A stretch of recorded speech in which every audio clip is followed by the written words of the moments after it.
Hi friends, இன்றைக்கி பார்த்திங்கன்னா எங்கள் அம்மா காட்டில் பறிச்சுட்டு வந்த கீரை கொடுத்து விட்ருந்தாங்கங்க.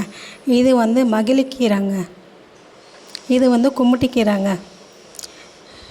இது வந்து மார்க்கெட்லலாம் வந்து அந்தளவுக்கு கிடைக்காது. அதோடு சேர்த்து கொஞ்சம் பொன்னாங்கண்ணி கீரையும் கொடுத்து விட்ருந்தாங்க. பாருங்கள் எவ்வளோ ஃப்ரெஷ்ஷாக இருக்குன்னு பாருங்கள். கடையில் வாங்கினா கூட மார்க்கெட்டில் வாங்கினா கூட இந்த அளவுக்கு ஃப்ரெஷ்ஷாக இருக்குமா என்னன்னு தெரியல.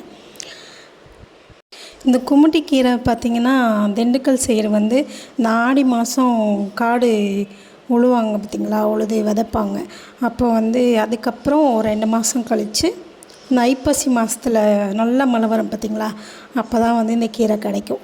நான் வந்து எங்கள் அம்மாட்ட வந்து காளான் கேட்டிருந்தேன், காளான் கிடைக்கல. அதனால் வந்து கீரை மட்டும் கொடுத்து விட்ருந்தாங்க. சரி, இந்த கீரை கிடச்சதே பெருசு, சீசனுக்கு தான் இந்த கீரை வந்து கிடைக்குங்க.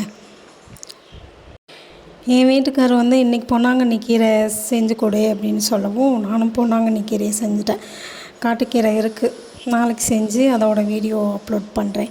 ஓகே ஃப்ரெண்ட்ஸ், நீங்கள் இந்த கும்மிட்டி கீரை சாப்பிட்ருந்தீங்க அப்படின்னா கமெண்ட் பண்ணுங்கள்.